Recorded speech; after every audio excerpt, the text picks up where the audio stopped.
오늘 우리에게 주신 하나님의 말씀 보도록 하겠습니다. 오늘 우리에게 주신 하나님의 말씀은 창세기 40장 1절에서 23절까지 말씀입니다. 창세기 40장 1절에서 23절까지 말씀입니다.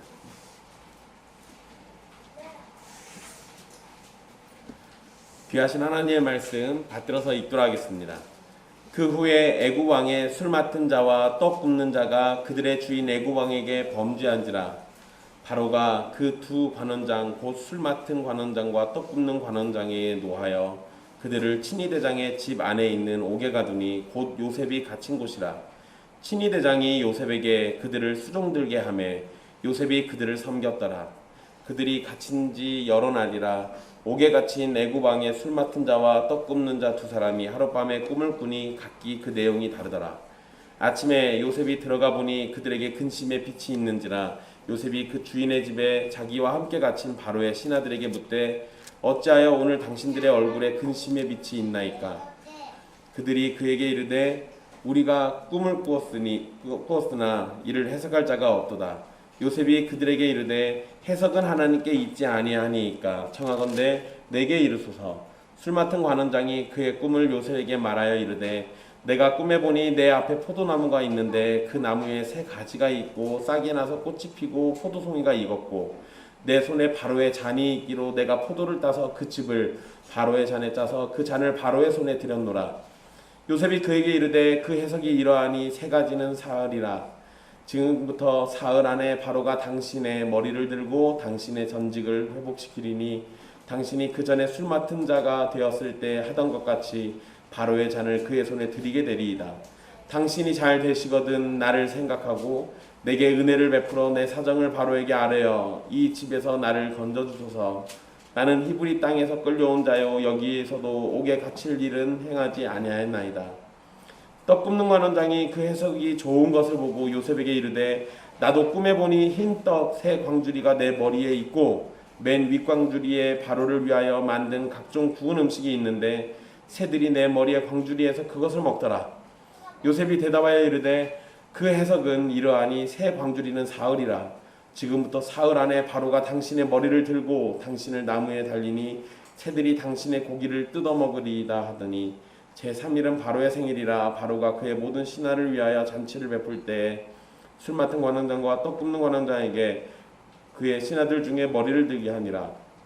바로의 술 맡은 관원장은 전직을 회복하며 그가 잔을 바로의 손에 받들어 드렸고 떡 굽는 관원장은 매달리니 요셉이 그들에게 해석함과 같이 되었으나 술 맡은 관원장이 요셉을 기억하지 못하고 그를 잊었더라. 아멘. 이 말씀은 살아계신 하나님의 말씀입니다.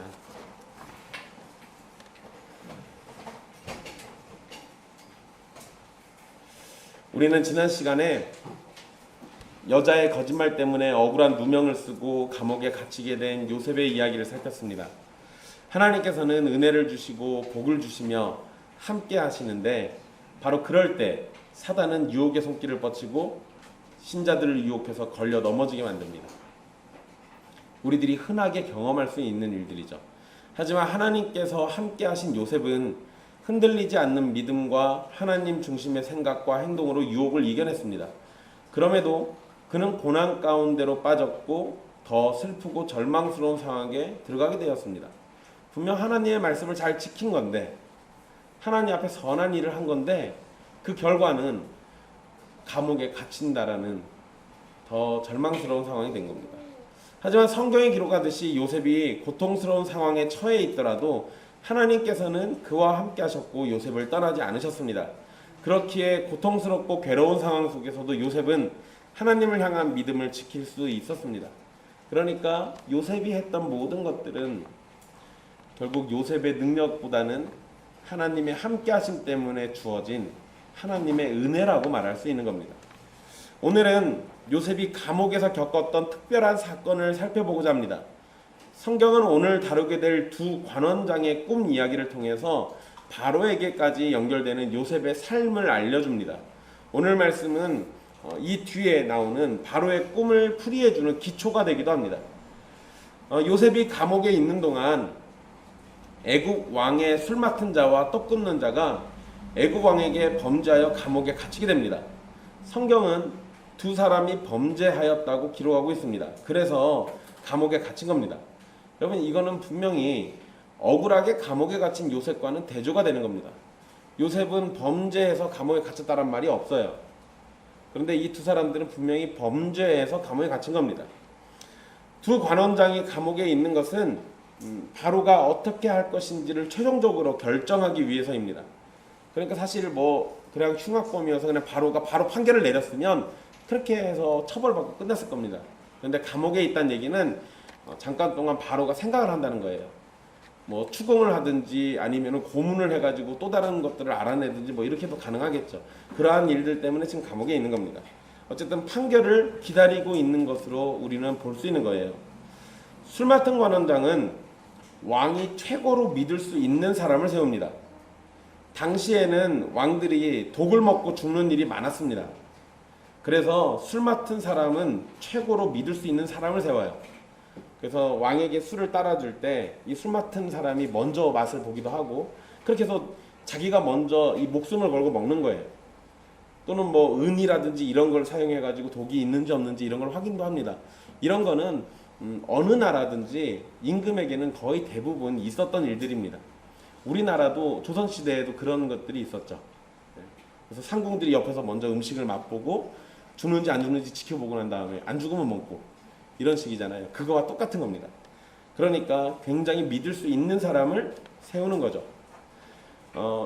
제가 이 부분을 이렇게 연구하다 보니까 참 재미난 것이 있었는데, 이 술 맡은 관원장이나 떡 굽는 관원장 같은 경우는 이방인들을 세우기도 한답니다. 왜냐하면 같은 나라 사람인 경우에는 어떤 혈연, 지연, 학연 같은 게 작용을 해서 이 술 맡은 관원장이나 떡 굽는 관원장이 어떤 일가 친척의 일들을 왕에게 고해가지고 이렇게 도움을 받는다든지 이런 일들이 있으니까 그런 거를 원천적으로 봉쇄하려고 이방인들을 이렇게 세우기도 했답니다. 그런데 이방인들 중에서도 믿을 수 있는 사람들을 세웠겠죠. 어쨌든 이 두 사람이 애굽 사람인지 이방인인지는 기록이 안 돼 있지만 애굽 사람이라고 일단 우리가 보고요. 이 두 사람은 왕에게 있어서는 굉장히 중요한 사람이죠. 떡 굽는 관원장도 마찬가지입니다. 요리사인데, 쉽게 하면 그냥 요리사인데 매우 신뢰하는 사람에게 맡기는 직책이에요. 그런데 두 사람이 옥에 갇혔다. 그러면은 우리는 그냥 유추할 수 있는 것이 왕을 독살하려고 했던 어떤 사건이 있거나 이랬을 가능성이 높아요. 두 사람이 동시에 갇힌 거 보면. 그런데 두 사람이 갇힌 곳은 성경에 요셉이 갇힌 곳이라고 성경에 기록되어 있습니다. 그것은 또 친위대장의 집 안에 있는 옥이라고 설명합니다. 우리는 알다시피 친위대장은 보디발이라고 이미 성경에서 정보를 얻고 있습니다. 그러니까 요셉은 그동안 보디발의 집 안에 있는 감옥에 있었던 거예요. 여러분, 이거는 우리 지난주 말씀하고 연관지어 생각하면 쉽습니다. 만약에 보디발이 요셉을 정말로 미워했더라면 자기 집안에 있는 감옥에다 가두지 않았겠죠. 꼴보기 싫은데 죽이든지 아니면 다른 감옥에 가뒀겠죠. 그러니까 이 보디발은 아직도 요셉에 대한 신뢰가 조금이라도 있는 거예요. 어쨌든 요셉은 보디발의 모든 집안을 다스리던 총무였는데 한순간 그 집의 감옥에 갇혀있는 신세가 된 겁니다. 그런데 재미있는 건 지난주 말씀에서는 감옥 안에서도 마치 총무처럼 일을 했어요. 그러니까 어디를 가든 요셉은 인정받고 있는 거죠. 요셉은 여전히 감옥에 있었고 여전히 성실한 사람입니다. 친위대장 이 보디발이 요셉에게 두 관원장을 수종들도록 또 합니다. 이걸 보면 보디발은 이미 요셉이 성실한 사람이라는 걸 알고 있었고, 또 이 두 사람은 매우 중요한 사람이니까 이런 사람들을 수종드는데 요셉보다 더 나은 사람이 없다라고 생각을 했을 겁니다. 요셉은 감옥에 갇힌 신세지만 분명 여전히 보디발의 신뢰를 받고 있는 거예요. 그런데 두 관원장이 같은 날에 꿈을 꾸게 됩니다. 여러분들 혹시 꿈 꾸셔서 미래를 보신 적 있습니까? 혹시 우리 교인 중에 그런 사람들이 있을까 봐 염려돼서 하는 얘기예요. 우리 교인 중에 어떤 분은 꿈 꾸면 노트에 다 적으신 분도 있어요. 이전 목사님이 그렇게 시켜가지고. 그런 거 하지 마십시오. 전에 제가 한번 말씀드린 적 있죠. 하나님의 백성들 중에서 꿈풀이를 필요로 했던 사람은 한 명도 없습니다. 다 이방인들이거나 아니면 어떤 특별한 상황이거나 뭐 이런 식이에요. 그러니까 여러분들이 꿈을 꿨을 때 그거에 대한 의미를 찾고자 뭐 사람을 찾아다니고 이러지 마십시오. 대부분 의미 없는 개꿈이거나 여러분들의 무의식 속에 있는 어떤 바램이 나오거나 이런 거예요. 속지 마십시오. 제가 꿈을 꾼 적이 있는데 제가 꿈 얘기를 하니까 그때 꿈을 들으신 목사님이 저보고 개척하랬어요. 그러고 예길교회 개척했습니다. 그분은 예언자인 것 같아요. 근데 여러분 제 꿈이 그것과 상관이 있다고 생각하지는 않습니다. 뭐 어쨌든 네. 여러분 꿈 얘기가 또 나오는데 앞으로도 우리 꿈 얘기가 또 나올 겁니다. 그런데 요셉에게 있어서 이 꿈은 굉장히 중요한 정보를 전달해 주는 거고 어떠한 사건들이 발생하는데 이 꿈들이 작용을 합니다.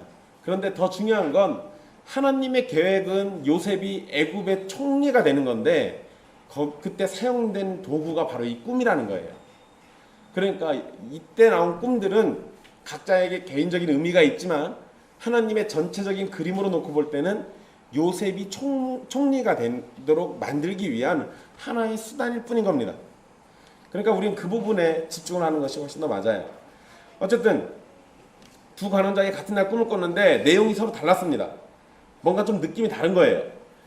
같은 날 꿈을 꿨다. 이건 여러분 뭐 그냥 특별한 일이 아닐 수도 있지만 이것이 미래를 보여준다는 점에서 이것은 하나님의 섭리에 의한 것이 분명합니다. 그러니까 그냥 여러분들이 만약에 꿈을 꿨는데 뭐 자고 일어났더니 아내도 똑같은 꿈을 꿨어요. 뭐 그럴 수도 있는 겁니다. 전날 저녁에 뭐 그런 얘기 하다가 잠들어가지고 꿈을 꿀 수도 있고. 그런데 지금 여기에서의 사건은 이 두 관원장이 꾼 꿈이 미래를 보여주고 있잖아요. 미래의 일들을 보여주니까 이거는 하나님의 특별한 섭리가 있다라고 우리가 이해할 수 있는 거예요. 요셉은 아침에 그 두 사람을 돌봐주기 위해서 들어왔는데 그들의 얼굴에 근심의 빛이 있었습니다. 성경은 그렇게 기록을 하고 있죠. 그래서 이 요셉이 좀 이상하게 생각을 했겠죠. 여러분 우리 성경에 근심의 빛 이렇게 되어 있는데요. 이때 사용된 이 근심이라는 단어는 다니엘서에서 보면 초췌하다라는 의미로 사용됩니다. 그러니까 근심의 빛이 있다 이 의미를 이 초췌하다는 의미로 하면 얼굴빛이 초췌했다 이거예요. 즉 꿈을 해석할 길이 없어서 고민하고 있는데 그것을 너무 알고 싶은 마음에 굉장히 힘들었던 것으로 보입니다. 당시에는 이 고대 근동의 시대는 꿈은 신들의 계시라고 믿었습니다. 그래서 여러분 이런 기록들을 찾아보면 꿈 때문에 애꿎은 사람들이 죽기도 하고 그래요. 신의 계시니까. 어쨌든 신의 계시기 때문에 그 뜻을 파악하기 위해서 노력을 했을 것인데 두 사람은 꿈의 의미를 알 수 없어서 마음이 힘들었던 거죠. 그러니까 얼굴빛이 초췌했던 겁니다. 이런 상황에서 두 사람을 수종드는 요셉은 두 관원장의 얼굴빛이 좋지 못한 것을 보고 얼굴에 근심의 빛이 있는지를 질문합니다. 그러자 두 사람은 자신들이 꿈을 꾸었지만 해석할 자가 없어서 그렇다고 대답을 해요. 이때 요셉이 이런 말을 합니다. 해석은 하나님께 있지 아니하니까 청하건대 내게 이르소서. 여러분 요셉은 하나님께서 해석해 주실 수 있으니 자신과 동행하시는 하나님을 의지해서 꿈을 풀이해 주겠다는 말을 합니다. 천한 노예에 지금은 죄수인 요셉이 너무도 확고히 말을 해요. 그것도 자신이 아는 것도 아니잖아요. 하나님을 의지해서 말하겠다라고 지금 얘기하는 겁니다. 사실 이것은 이방인들과는 확연하게 다른 거예요.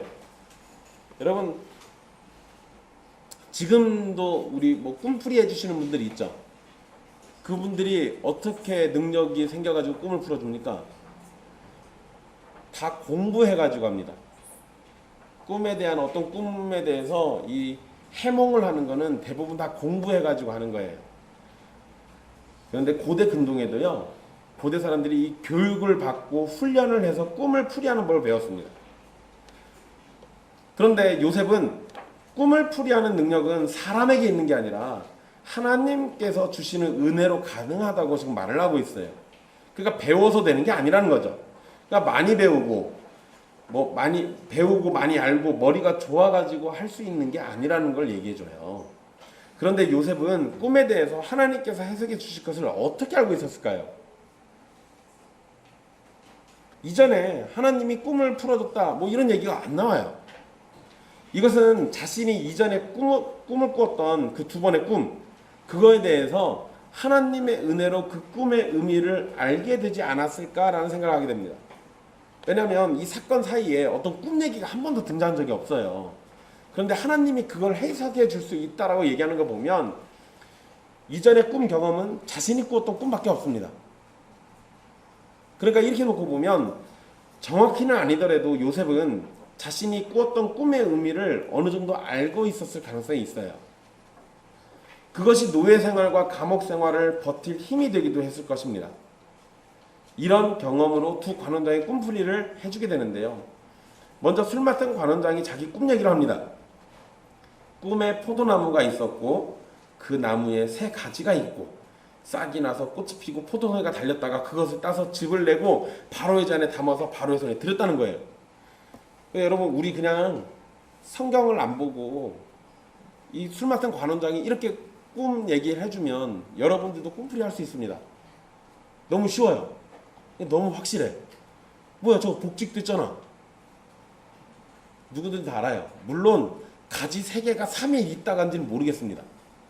우리가 그런 정도의 지혜는 없어요. 근데 어쨌든 이거 확실히 우리도 다 은혜 받아서 꿈풀이가 가능한 것 같습니다. 해석은 하나님께 있는데 우리가 하나님 안에 있잖아요. 어쨌든 여러분 이렇게 꿈 얘기를 해주고 납니다. 그러자 요셉이 곧장 해석을 얘기하는데요. 새 가지는 3일, 그리고 3일 안에 바로가 술 맡은 관원장의 머리를 들게 하고 원래 하던 일을 다시 할 수 있도록 회복시켜준다고 얘기를 해요.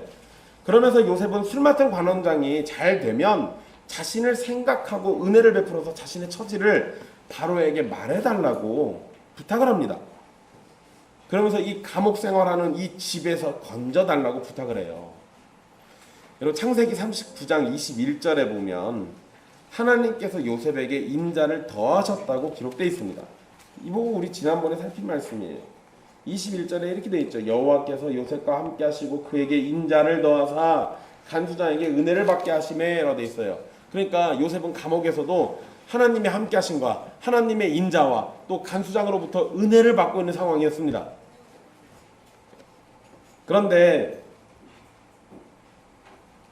요셉은 술 맡은 관원장에게 은혜를 또 구하고 있죠. 나 여기서 건져내달라고. 요셉은 하나님을 철저히 의지하고 있으면서 동시에 믿을 수 있는 이웃의 도움을 지금 구하고 있어요. 여러분 이거 잘못된 건 아닙니다. 이거 잘못됐다라고 얘기할 필요는 없어요. 일상 속에서 은혜 베푸시는 하나님을 신뢰하기에 일상 속에서 만나는 이웃이나 상황 속에서 받을 수 있는 도움을 하나님께서 주시는 것으로 이해하는 겁니다. 이렇게 하는 게 맞아요. 여러분 막 갑자기 특별하게 무슨 하늘에서 돈이 뚝 떨어진다거나 아니면 막 기도해가지고 무슨 하늘에서 무슨 광선이 내려와가지고 병이 고쳐진다거나 이런 식으로만 우리가 자꾸 특별하게 하나님의 은혜를 받는다고 이해할 필요는 없습니다. 하나님께서는 아주 일상적인 방법들 가운데 우리에게 일상적으로 주변에서 쉽게 받을 수 있도록 은혜를 베풀고 계신 거예요. 오히려 잘못된 신앙은 하나님께서 고쳐주실 것이라고 하면서 아파도 병원 가지 않는 것, 이런 식으로 나타나는 맹신, 이것이 잘못된 믿음이죠. 여러분 제가 예전에 저기 전주에 완산교회라고 큰 교회가 있어요. 거기에서 제가 중등부 담당했었는데 그때 제가 담당했던 아이 하나가 간질이 있었습니다. 그리고 목에 보면은 이렇게 흉터 자국이 있어요. 이렇게 이쪽 왼쪽에서부터 오른쪽까지 이렇게 쭉 그서진 자국이 있어요. 그거 왜 그러냐고 그러니까 길 가다가 간질 발작을 해가지고 쓰러졌는데 목이 이렇게 잘린 거예요. 이렇게. 그래서 제가 치료는 받고 있냐고 물어봤습니다. 그랬더니 그 아이가 뭐라고 하냐면 우리 아빠가 매주 기도원 데려가요. 기도원 가서 기도만 그렇게 해서 귀신 쫓아가지고 병 고친다고. 그래서 제가 그 아이 데리고 완산교회 장로님 중에 한 분이 정신과 의사 선생님이셨어요. 연락하고 거기 데려갔습니다. 그랬더니 장로님이 약만 먹으면 낫는데요. 약 주시더라고요. 공짜로. 너무 감사했죠. 그래서 그냥 그 약 먹고 애가 발작을 안 했습니다. 약만 먹이면 발작 안 하고 나아질 수도 있는데 그걸 갖다가 아이한테 귀신 들렸다고 기도해가지고 내 쫓겠다고 그렇게 하는 게 말이 됩니까? 병원에 가서 치료만 받았으면 목에 이후부터 없었을 거 아니에요. 굉장히 잘못된 맹신입니다. 여러분, 모든 병은 하나님께서 고쳐주시는 것이 맞습니다. 그러나 하나님께서 병을 고치시는 방법은 여러 가지 은사를 통해서 하시는데 그 중에 가장 보편적인 것이 의술을 통해서예요. 의사의 손을 통해서, 의사의 진료와 치료 그리고 약을 통해서 고쳐주셔요. 그러니 우리는 그렇게 일상 속에서 은혜를 베푸시는 하나님을 신뢰해서 병원도 가고 약국도 가는 겁니다. 중요한 일이죠. 중요한 일이에요. 이거를 잘못 이해하면 병 고친다고 병원 안 가고 자꾸 어디 기도 받으러 다니고 그러지 마시라는 거예요. 그러지 마세요. 요셉은 술 맡은 관원장에게 은혜를 구하면서 자신이 히브리 땅에서 끌려왔고 여기서도 옥에 갇힐 일을 하지 않았다고 말합니다. 요셉이 이렇게 말하는 것을 보면 감옥에서 지내는 것이 좋지 않았던 것이 확실한 거예요. 감옥에서 건져달라고 하는 걸 보면 감옥에서 인정받고 일을 잘하는 사람이 되긴 했어도 매우 힘들고 견디기 어려웠던 겁니다. 여러분, 이 요셉 이야기가 여기에만 기록된 게 아니라 시편 105편에도 기록되어 있어요. 시편 105편 17절 18절에 보면 요셉이 종으로 팔렸고 그의 발과 몸은 쇠사슬에 묶여 있었다고 기록되어 있습니다. 그러니까 감옥에서도 인정받더라도 발에 쇠사슬이 묶여 있는 거예요. 분명 요셉의 감옥살이는 편하지 않았습니다. 그런데 요셉은 힘들고 괴로운 그곳에서도 성실하고 신뢰할 수 있는 사람으로 살고 있었다는 거예요. 여러분, 그렇게 하실 수 있겠어요? 여러분 발에 쇠사슬이 묶여 있는데 여전히 신뢰할 만한 사람으로 살아갈 수 있겠습니까? 쉬운 일이 아니죠. 이러한 요셉의 모습은 신자들인 우리가 배워야 할 믿음의 좋은 모습이기도 합니다. 요셉이 술 맡은 관원장의 꿈을 좋게 해석해주자 그것을 보고 떡 굽는 관원장도 자기 꿈을 얘기합니다. 이미 술 맡은 관원장의 꿈을 아마 술 맡은 관원장의 꿈을 좋지 않게 해석해줬다면 떡 굽는 관원장은 꿈을 말하지 않았을 겁니다. 근데 나중에 바로에게 처형당하는 것을 보면 떡 굽는 관원장은 실제로 큰 죄를 지었던 것으로 보여요.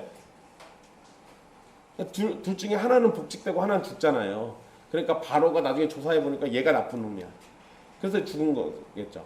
그러니까 떡 굽는 관원장은 정말로 큰 죄를 졌던 걸로 이해할 수 있는 겁니다. 그러니 여러분, 죄가 있는 사람이 먼저 꿈을 말하지 않았을 거예요. 당연한 거죠. 또한 해석이 좋은 의미로 풀어지자 자신도 그렇게 좋은 의미일 것이라고 생각하고 기대를 했던 것으로 보입니다.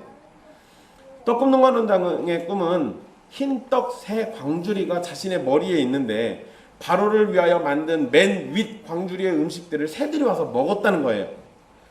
그러자 요셉은 이걸 바로 해석을 해줍니다. 새 광주리도 역시 3일. 그런데 지금부터 3일 안에 바로가 당신의 머리를 들게 할 것이라고 말합니다. 여기서 보면 술 맡은 관원장과 같은 표현이 나오죠. 바로가 당신의 머리를 들게 할 것이다. 그런데 떡 굽는 관원장에게 한 가지 표현을 더 붙입니다. 그 표현이 우리 성경에서는 번역되어 있지 않아요. 근데 그게 뭐냐면 몸에서라는 말이에요. 그러니까 이걸 붙여서 읽으면 이런 겁니다. 바로가 당신의 머리를 당신의 몸에서부터 들게 할 것이다. 그러니까 목 자르겠다는 얘기죠. 머리를 잘라버리겠다는 얘기예요. 그리고 떡 굽는 관원장을 나무에 매달고 새들이 와서 몸을 뜯어먹을 것이라고 말해줍니다. 술 맡은 관원장의 꿈에서 포도나무가 나오고 술 맡은 관원장은 그 나무에 있는 포도송이를 따서 바치는 모습이 나왔는데, 여러분, 떡 굽는 관원장의 꿈을 잘 보시면요, 분명 본인이 바로에게 바칠 음식이라고 얘기한 맨 위 광주리자. 그런데 새들이 와서 그것을 먹어도 쫓을 생각을 하지 않았습니다. 그러니까 꿈에서 그냥 가만히 있었던 거예요. 여러분들이 바로에게 떡을 바치는 사람이라면 새가 와서 먹으려고 하면 어떡하겠어요? 쫓아내겠죠. 근데 떡 굽는 관원장은 그걸 안 했어요. 즉, 꿈의 내용만 놓고 보면 떡 굽는 관원장은 바로를 충성스럽게 섬긴 사람이 아니에요. 그러니 그에 대한 해석이 떡 굽는 관원장에게는 나쁘게 나온 겁니다. 요셉의 꿈풀이를 들은 떡 맡은 관원장은 꿈을 아마 괜히 말해줬다고 후회했을지도 모릅니다. 여러분들 뭐 점집 다녀보신 분 계세요 혹시? 있으시면 징계해서 다음번 성찬에 참여 못하게 가지 마세요. 근데 여러분 그런데 가서 좋은 소리를 듣고 오면 기분이 좋겠죠. 그 나쁜 소리를 듣고 오면 마음이 어떻겠습니까?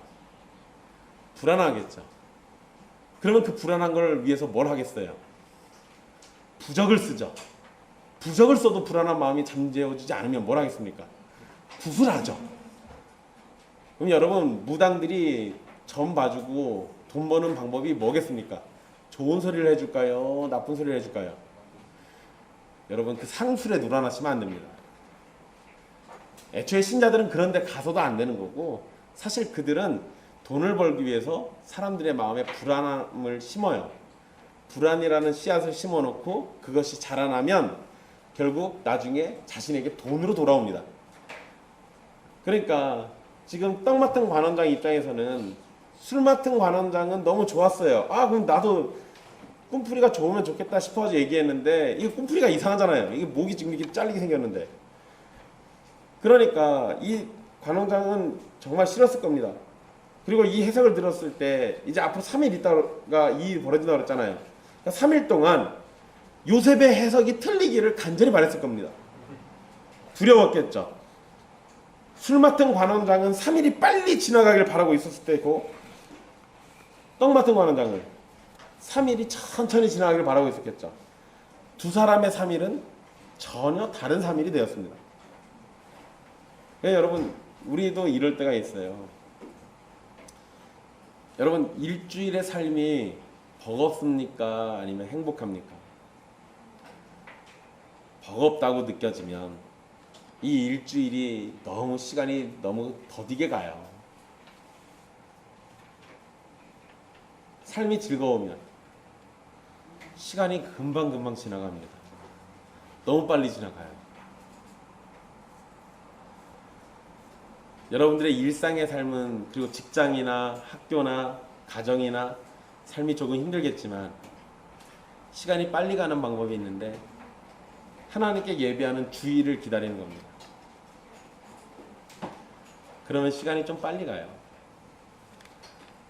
똑같은 시간인데 그 시간을 기쁨 속에서 보낼 것이냐 두려움 속에서 보낼 것이냐 마음가짐의 차이가 있죠. 근데 여러분 하나님께서 여러분들에게 은혜를 주시니 여러분들의 삶에 고단함이 있다 할지라도 하나님의 은혜를 바라보면 여러분들의 삶은 기쁨 가운데 살 수 있는 거예요. 그걸 잊지 마십시오. 시간이 흘러서 3일이 지났습니다. 그리고 그날은 바로의 생일이라고 성경에 기록되어 있습니다. 두 관원장을 어떻게 할 것인지 결정하게 되는데요. 그리고 요셉의 해석처럼 술 맡은 관원장은 원래 자리로 돌아가게 되고 떡 굽는 관원장은 죽게 됩니다. 그런데 하나님께서는 3일 전에 그것을 두 사람에게 꿈으로 보여주셨잖아요. 그리고 그것의 의미를 요셉을 통해서 알려주셨습니다. 그러니까 이렇게 보면 술 맡은 관원장을 복직시키고 떡 굽는 관원장을 죽인 것은 하나님께서 정하신 테두리를 벗어나지 않는다는 것을 알 수 있습니다. 하나님은 미리 알고 계셨고 그것을 꿈으로 주셨고 요셉에게 풀이하도록 하셨잖아요. 그리고 그 일이 실제로 벌어진 겁니다.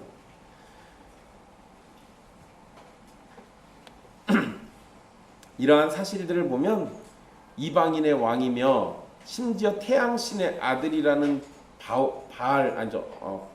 바로 왕, 애굽의 왕인 바로조차도 하나님의 다스리심 안에 있다라는 걸 우리는 보게 돼요. 하나님의 섭리의 손길을 어느 누구도 피할 수가 없다라는 거죠. 이것이 여러분 믿지 않는 자들에게는 부당함으로 찾아옵니다. 모든 걸 다 하나님이 하신다고? 다 하나님 뜻대로 된다고? 그럼 부당하겠죠. 근데 하나님의 백성이라면 평온함을 느끼게 돼 있어요. 모든 것이 하나님 손에 있대. 근데 그 하나님이 날 사랑하잖아. 그러니 나는 두려울 것이 아니라 하나님의 사랑을 전적으로 신뢰하면서 내가 지금 맞닥뜨리는 이 어려움들조차도 괴로움조차도 은혜로 넘길 수 있다라는 걸 배우게 되는 거예요. 요셉의 꿈풀이는 정확했습니다. 여기에서 요셉은 자신이 이전에 꾸었던 꿈에 대해서 하나님의 일하심을 확신할 수 있었을 겁니다. 그런데 술 맡은 관원장은 요셉을 기억하지 못하고 잊어버렸다고 성경에 기록되어 있어요. 사실 여러분, 술 맡은 관원장이 요셉에게 받은 섬김이나 꿈풀이는 이거 굉장한 큰 은혜예요. 그리고 이건 쉽게 잊혀질 것이 아니죠. 그런데 이걸 잊어버렸어요. 이거는 생각을 못했다거나 깜빡 잊었다는 말로는 설명이 안 되는 윤리적이고 도덕적인 문제로 볼 수 있습니다. 술 맡은 관원장은 좀 나쁜 사람이에요. 이렇게 보면 은혜를 모르는 사람이죠. 술 맡은 관원장은 받은 은혜를 우습게 아는 존재라는 거죠. 근데 여러분, 이러한 모습은 우리에게 미래를 또 하나 예측할 수 있게 해주는데요. 애굽이 요셉으로 인해서 기근을 무사히 이겨낼 수 있게 됩니다. 그리고 여러분, 이거는 역사 과정을 잘 보면은 좋은데요. 뭐 요셉이 애굽의 총리였다라는 역사 기록이나 이런 게 성경 말고는 발견된 게 없습니다. 근데 애굽의 왕조 시대 때 이 우리가 추정하고 있는 그 연대쯤 돼가지고요, 애굽이 갑자기 강대한 나라가 돼요. 엄청나게 부강한 나라가 됩니다. 근데 그때 그게 가능했던 게 요셉이 이 기근을 지혜롭게 이길 수 있게 해가지고 주변 나라들의 돈까지 싸그리 다 긁어 오잖아요. 그래서 굉장한 부자가 됩니다. 그런데 시간이 지나서 히브리 사람 요셉에 의해서 애굽이 강대하게 되었다, 잘 살게 되었다라는 이 사실을 잊어버린, 기억하지 못하는 애굽 사람들은 요셉의 자손들, 야곱의 자손들을 노예로 부리게 되죠. 이 은혜를 잊어버려요. 그리고 역으로 거기에다가 고통과 슬픔을 더해줍니다. 참 안타까운 모습이죠. 요셉이 보디발의 집에 노예로 팔려서 감옥에 갇혀 지내기까지 11년이라는 시간이 흘렀습니다. 앞으로 감옥에서 풀려나기까지 2년의 세월을 더 지내야 돼요. 왜냐하면 성경에 41장에 보면 만 2년 후에라고 시작이 돼요. 그러니까 이 술 맡은 관원장이 복직되고 난 다음에 2년 있다가 일이 벌어진 거죠. 그렇게 보면 총 13년이라는 세월 동안 노예였다가 감옥에 갇혀서 지내고 있는 거예요. 시간이 이렇게 흘렀는데 여전히 노예고 감옥에 갇힌 죄수라면 하나님을 향한 믿음이 흔들리거나 사라질 수도 있을지 모릅니다. 요셉의 믿음은 주변의 환경으로 파괴될 수 있을지도 몰라요. 그런데 성경의 기록들로만 보면 요셉의 믿음은 주변의 그 환경으로 인해서 파괴될 수 있었던 것이 아니었습니다. 상황만 놓고 보면 요셉은 미쳐버리거나 믿음을 버릴 수도 있는 거예요. 그러나 그러한 상황과 환경을 뛰어넘도록 하는 하나님의 은혜가 있었기에 요셉은 고난 중에도 믿음을 지키며 지낼 수 있었습니다.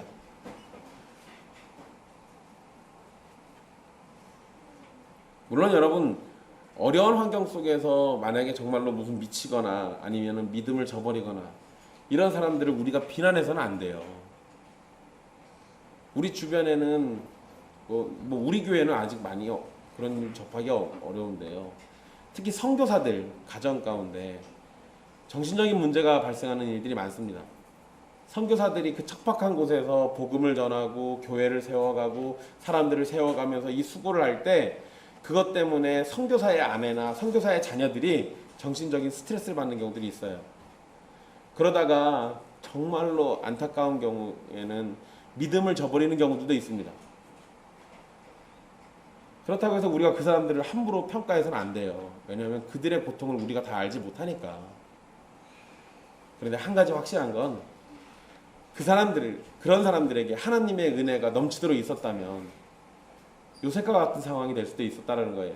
이걸 생각하면 우리가 만약에 주변에 어떤 선교사 가정을 알고 있다면 그 사람들이 믿음을 버리나 안 버리나 이거 쳐다보고 있을 게 아니라 그들을 위해서 하나님의 은혜가 있기를 간절히 기도해야 돼요. 여러분들이 알고 있는 선교사들이 몇 명이 있잖아요. 우리 교회에서 후원하는 선교사도 3명이나 됩니다. 제가 선교 편지가 오면 저 뒤에다가 게시해놔요. 관심 가지시고 한 번씩 살펴보시면서 그들을 위해서 기도해 주십시오. 그들이 거기에서 하나님의 복음을 위해서 일생을 바치고 수고할 수 있는 것은 하나님의 은혜가 없으면 안 돼요. 근데 그 하나님의 은혜를 가져오도록 할 수 있는 유일한 수단은 우리에게 기도밖에 없습니다. 그러니까 하나님의 나라를 위해서, 우리 형제들을 위해서 쉬지 말고 기도하십시오. 어쨌든 여러분, 요셉이 이렇게 고난 중에도 믿음을 지키며 살 수 있었던 이 하나님의 은혜, 이런 은혜가 우리 모두에게 있기를 바랍니다. 비록 자신이 감옥에 갇힌 것이 어떤 의미인지 정확히 알 수는 없었겠지만 믿음을 버리지 않는 요셉이 있습니다. 이것은 술 맡은 관원장이 요셉을 잊어버려도 요셉을 잊지 않으시는 하나님이 계시기 때문에 가능해요. 여러분, 이 부분도 우리가 중요하게 생각해야 합니다.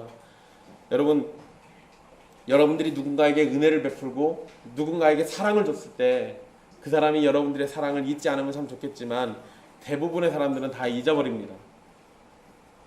관심도 두지 않을 때가 많아요. 그냥 그 사람의 삶에서 지워져 버리는 경우도 있습니다. 근데 여러분, 그런 것 때문에 상처받지 마십시오. 하나님이 여러분들 기억하시거든요. 사람들은 여러분들을 잊어버리고 사람들은 여러분들의 은혜와 사랑을 기억하지 못한다 할지라도 하나님은 여러분들의 아주 작은 수고조차도 다 기억하고 계신다고요. 마지막 날 그 수고를 기억하시니까 여러분들의 눈에서 눈물을 닦아주실 수 있는 거예요. 그러니까 사람들이 기억하지 못한다고 해서 절망하거나 낙심하지 마십시오. 오늘 말씀은 요셉이 바로의 꿈을 풀이해주고 애굽의 총리가 되는 이야기의 중간다리 역할을 합니다. 하나님은 여전히 요셉과 함께 하시지만 요셉은 감옥에 있었습니다. 요셉은 자신에게 맡겨진 일에 최선을 다하고 있지만 보디발은 그를 감옥에서 풀어주지 않았고 술 맡은 관원장은 요셉을 잊어버렸습니다. 그러나 요셉은 계속해서 충성스러운 하나님의 백성으로 살아가는 모습을 보여줍니다. 요셉의 이러한 모습은 우리에게 정말로 큰 도전이 되는 거예요. 고난 중에도 자신의 자리를 지키고 믿음을 지키고 하나님을 신뢰하고 의지하면서 하루하루를 살아간다는 것은 쉬운 일이 아니죠. 하지만 요셉의 이야기를 통해서 우리는 어려운 일도 하나님께서 함께 하시는 백성들에게는 불가능한 일이 아니고 오히려 고난 속에서도 지켜주시고 자라도록 이끌어주시는 하나님을 바라보게 됩니다. 이방인들의 꿈까지 다스리시고 이방인의 왕이 할 결정을 정하시는 하나님은 한 지역과 민족에 갇혀 계시는 하나님이 아니라 온 세계의 통치자이시며 왕이시라는 사실을 또한 배우게 돼요. 그렇기 때문에 여러분, 우리는 하나님만이 우리의 위로이고 소망이라고 고백할 수 있는 겁니다. 고난 속에서도 하나님만이 우리의 소망이에요. 하나님은 절망 중에도 다시 힘을 얻을 생명의 근원이 되시고 슬픔 너머에 있는 기쁨의 때를 기다리도록 인내를 주시는 분이기도 합니다. 코로나19 때문에 우리가 힘든 시기를 보내고 있잖아요. 근데 여러분, 힘들지만 교회는 그 힘든 가운데서도 기뻐할 수 있는 것이 코로나19가 하나님의 섭리 바깥에서 벌어진 게 아니에요. 하나님의 계획과 일들 안에 있는 거지 그 바깥에 넘어선 게 아니라고요. 비록 많은 사람들이 죽기도 하고 많은 사람들이 고통을 받고 있지만 그러나 우리는 그런 중에서도 하나님의 다스리심을 기억하고 하나님이 은혜 베푸시기를 바라면 되는 거예요. 많이 힘들죠. 삶이 고나고 지치고 어려울 때도 있을 겁니다. 학교 가서 공부해야 하는데 제대로 공부를 못하기도 하고요. 직장에 나가서 돈을 벌어야 하는데 제대로 돈을 못 벌기도 하고요. 어려움들이 우리를 찾아옵니다. 근데 여러분, 하나님의 섭리 안에 있는 거라면 이렇게 어려울 때 우리가 뭘 할 수 있는지, 그리스도 안에서 우리는 무엇을 해야 하는지 그걸 고민해야 하는 거지 불평불만하고 앉아있을 때가 아니에요. 얼마나 좋은 때입니까? 교회가 사랑을 베풀기 위해 힘쓸 수 있는 얼마나 좋은 때예요. 어렵고 지치고 괴로운 사람들을 살피기에 얼마나 좋은 때입니까? 우리 모두가 평안하다면 이렇게 섬기는 모습을 배울 수 있는 시기가 찾아오지 않을 겁니다. 그런데 우리가 맞닥뜨리는 이러한 고난들은 우리로 하여금 성도의 모습을 갖도록, 신자의 모습으로 자라나도록 도와주기도 해요. 여러분, 하나님의 섭리 안에 모든 일이 있습니다. 때로는 우리가 생각할 때 그게 부당한 것처럼 보이기도 할지 모르지만 하나님은 선하신 분이에요. 여러분들의 판단과 생각을 뛰어넘습니다. 부당하다고 느끼지만 그건 부당한 일이 아니라 하나님의 선하심을 드러내는 과정 가운데 우리가 겪는 일이에요. 그리고 여러분, 만약에 우리가 그러한 일들 때문에 어떠한 고난과 괴로움을 겪는다면 하나님은 그 일들이 마무리됐을 때 우리에게 갑절의 은혜를 베풀어 주실 겁니다. 그러니 잠시 찾아오는 고난 때문에 절망하지 마십시오. 욥의 이야기를 보세요. 수많은 고난들이 찾아왔는데 하나님이 나타나셔서 욥에게 은혜를 갑절로 주시잖아요. 욥의 하나님이 우리의 하나님입니다. 그 하나님이 요셉의 하나님이셨고요. 요셉은 노예로 팔리고 감옥에 갇힐 일을 하지는 않았지만 노예가 되었고 감옥에 갇히게 됐습니다. 우리가 죄를 지어서 그 대가를 치른다면 할 말이 없겠지만 때로는 왜 고난받는지, 왜 힘든 일이 나를 찾아오는지, 왜 질병이 나를 덮치는지 우리가 알지 못하는 때가 있어요. 그러나 요셉과 같이 우리에게 요구되는 것은 겸손하게, 정말로 겸손하게, 그리고 조용히 하나님의 선하심을 의지하고 우리의 자리에서 할 수 있는 순종의 삶을 살아가는 겁니다. 사랑하는 형제 자매 여러분, 여러분에게 찾아온 고난이 있습니까? 선하신 하나님께서는 그 고난과 괴로움 속에 있는 여러분을 결단코 잊지 않으십니다.